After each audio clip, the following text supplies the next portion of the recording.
But first tonight, domestic violence is a complex and harrowing issue, often leaving families shattered to the core. However, increasingly it seems more and more women are the perpetrators of this abuse rather than men. In fact, 1 in every 10 cases of domestic abuse is now reported by a man, with many more unwilling to admit to the authorities that they're being abused by their female partners.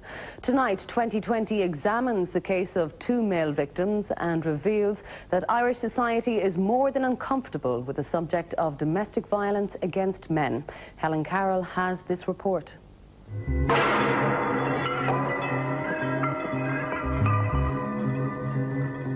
I always remember the blood flowing by, and I was just laying there, waiting to die.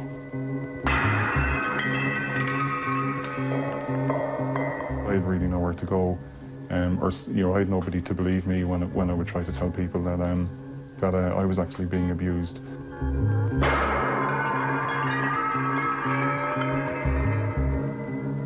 When we hear about domestic violence, one of the most common images is of a woman being abused by a man. But the reported cases of domestic violence against men are on the increase.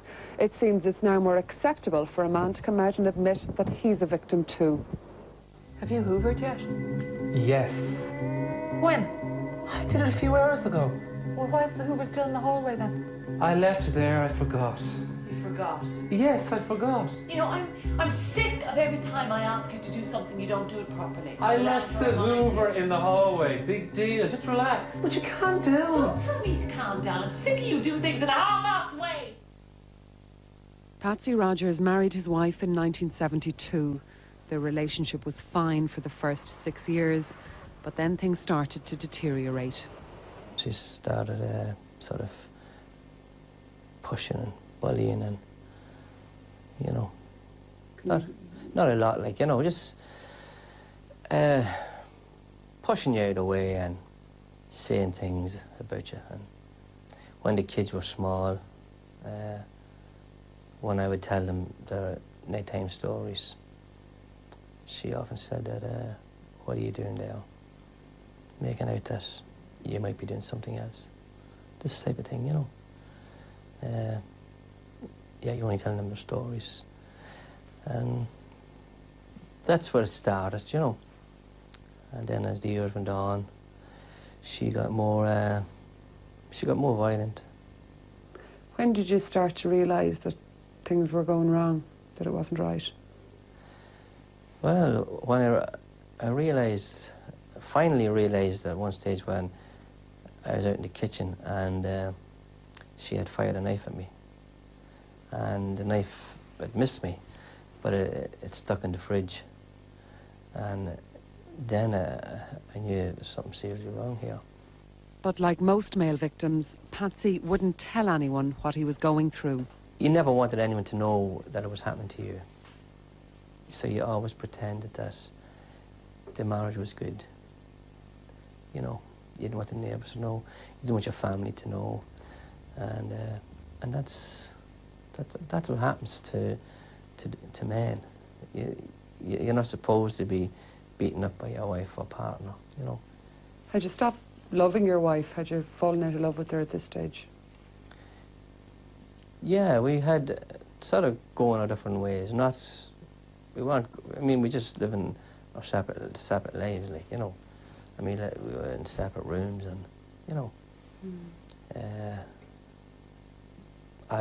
before I went into the room on my own, I used to get elbows in the face at night, this type of thing. So I ended up in a room on my own and with the door locked because I was afraid. I got there in men's time, but the children kept me going, and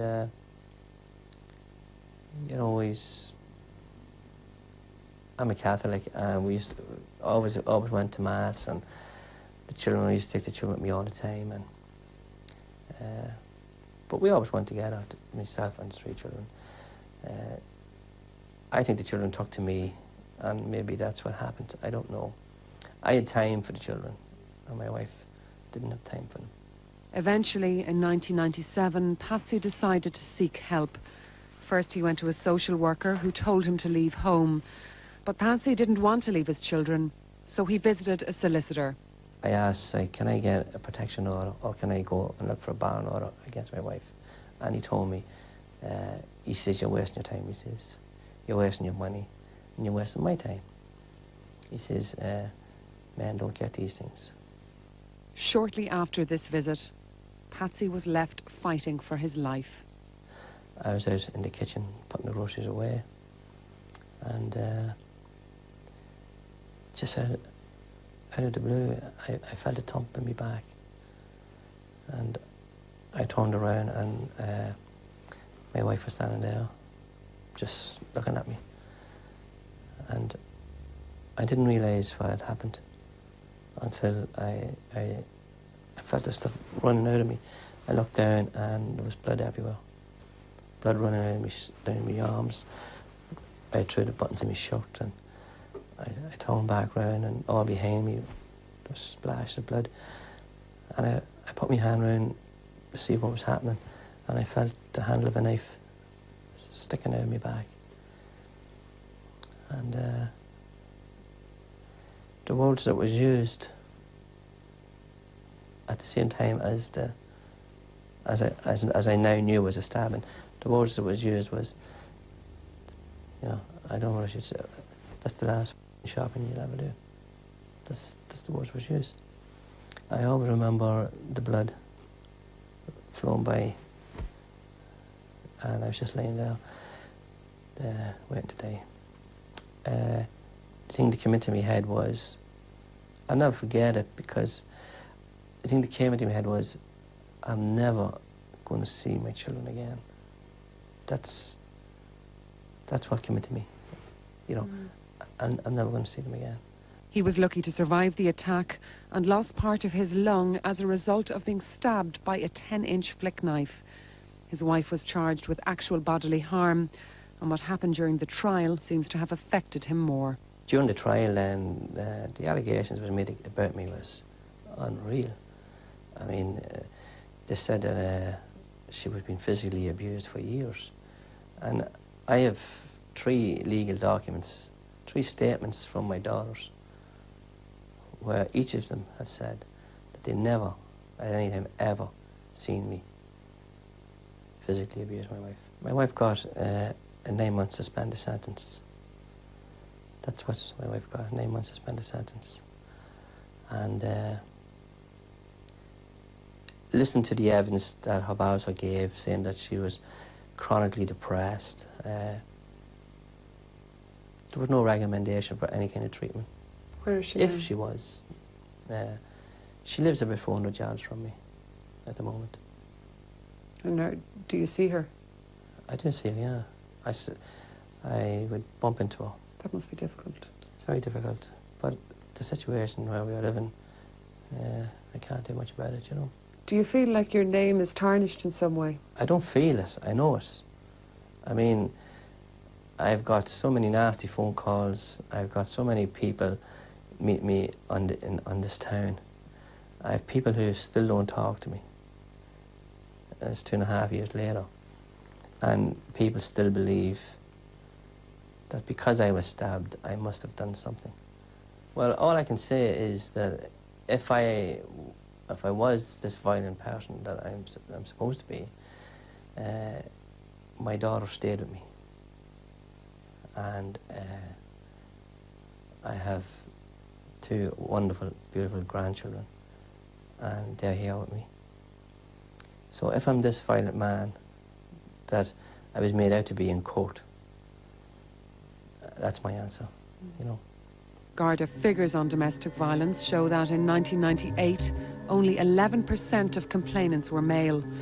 But it's been suggested that a lot of male victims don't report assaults.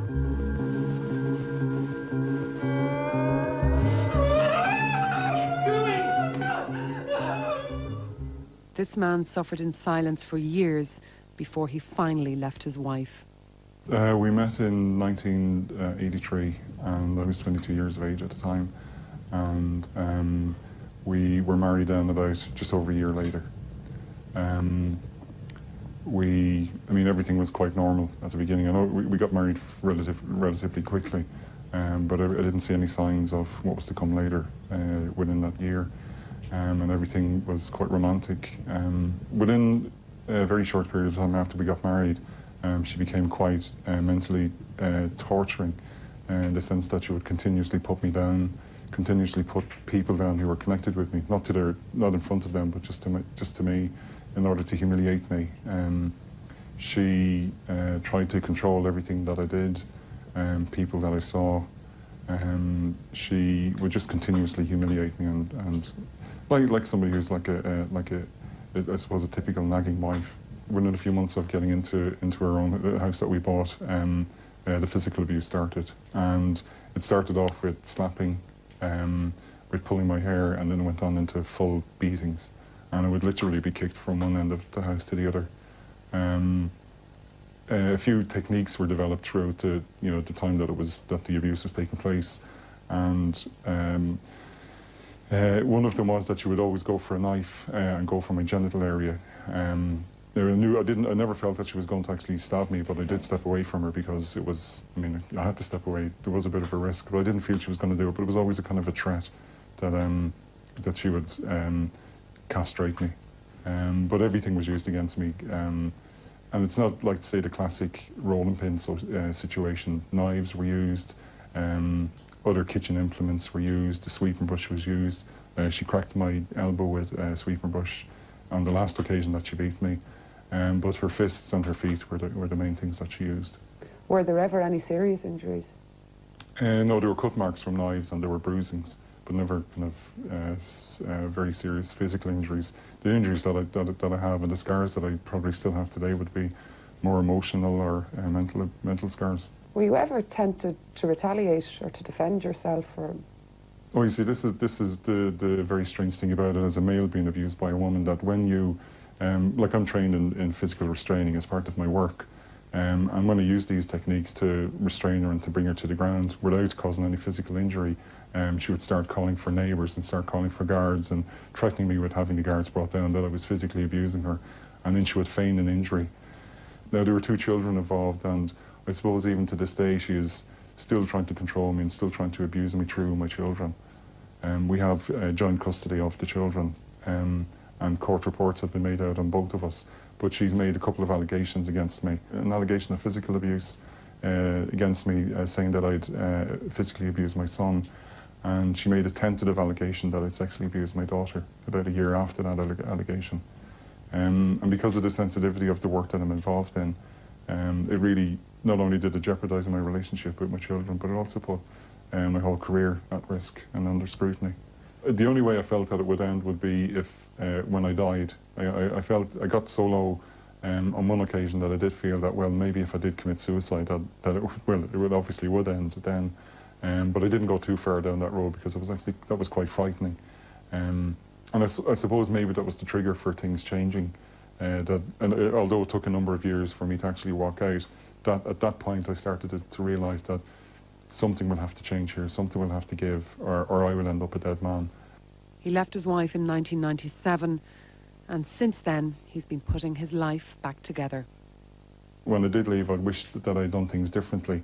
When I was in the relationship, I felt that, God, maybe if I had been more of a man, or if I'd taken control of the relationship, being a stereotypical man, well, then maybe this wouldn't have happened, and it wouldn't have got out of control. But I think that, that's crazy, because I think this person was going to, no matter what I did, she was going to get at me in some way, because she wanted full control. You're in a new relationship now. Were you reluctant to enter a new relationship after your previous experience? No, I wasn't reluctant, because I thought that I'd had the belief that not every woman is like this, and I don't believe that every woman. I think there's a small percentage of women are like this, just as there are a small percentage of men who are like this. But the repercussions of that have been that it's had an impact in other ways on the relationship. It has kind of had an impact on my esteem, and in terms of, say for example, I don't feel that, and I'm sure eventually I'll get over this, but I don't feel that I'm good enough to be with the woman that I'm with now. And that's something that will take time to sort itself out. There is help for male victims of domestic abuse. Amen, a voluntary organisation, was set up in 1997 by former nurse Mary Cleary. Through her work, she met men who were being abused by their wives and partners and decided to do something about it. We now have heard from more than 6,000 men and concerned members of their families. These men come from all walks of life. They range in age from 17 to 90. And they all want to talk about their experience as victims of domestic abuse. I've seen cuts, I've seen bruises, I've seen scratches, I've seen black eyes, and I have seen stabbings. But Amen are operating on a shoestring budget. They say they need more financial help. It's a voluntary organisation. We're not being paid to work here. We have huge difficulty in keeping this organisation going.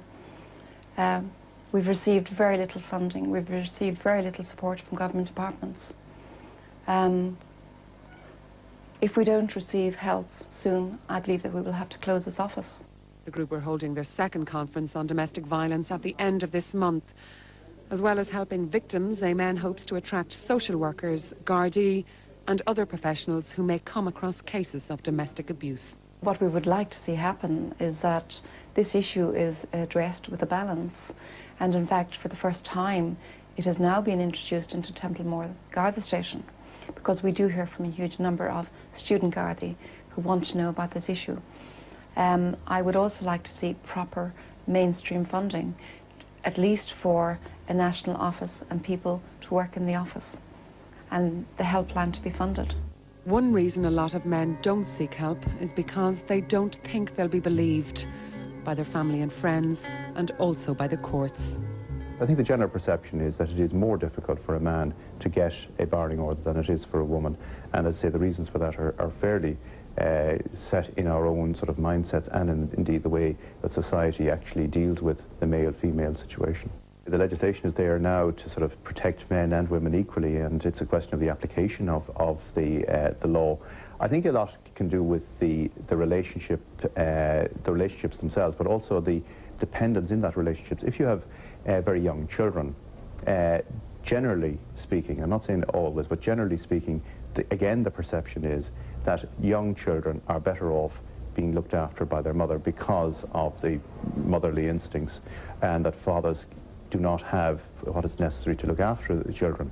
But again, that is a generalized statement. I think it's very unfortunate and it's very unfair and wrong to have make a general statement that men cannot get barring orders and that men should walk away from relationships. Obviously, each case depends on its own circumstances, and each case should be dealt with on its own circumstances.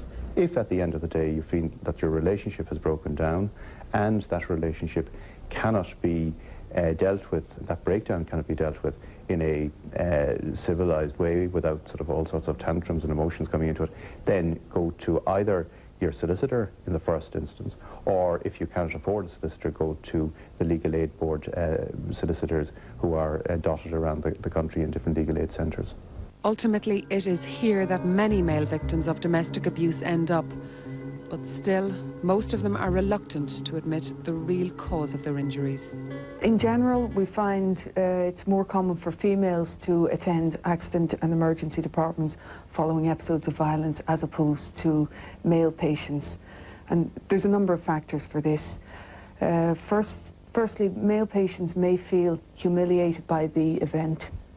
There's an issue of under-reporting, whereby patients may present to an A&E department or to their GP with an injury, and they may not disclose the actual cause of the injury. Now, all of our A&E nurses are educated and trained in history taking and clinical assessment. However, the responsibility lies with the patient to disclose the actual injury. We adhere to a code of confidentiality, so the responsibility of reporting a case of non-accidental injury remains with the patient. So we don't inform the Gardaí. If there's somebody watching this who's been subjected to similar abuse at home but has done nothing about it, what would you say to them? My advice would be quite clearly to come to an A&E department or to attend their GP, not to go it alone. There is help available. The problem of violence is more widespread than people think, and they shouldn't go it alone. They should get help. Shops? Yep. Did you get the orange juice I asked you to get? I knew I forgot something. Oh, for God's sake! You never do anything I ask you to You do. took the hand off me. Do you wish you'd lived your life differently now? Yeah, I wish I had lived it differently, yeah. Certainly. I had a hard life, and since the stabbing, I've had a harder one because of the legal system. It always had an impact. It always had a kind of an impact on your head or just how you felt about yourself. And eventually my self-esteem was just on the floor. It was rock bottom. She didn't fully destroy me, but she practically destroyed me.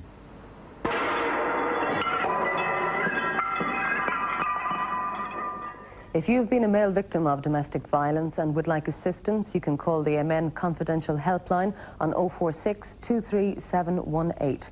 That's 046 23718. Amen are also holding the 2nd International Conference on Male Victims of Domestic Violence on March 30th at the Ardboyne Hotel, Dublin Road, Navan.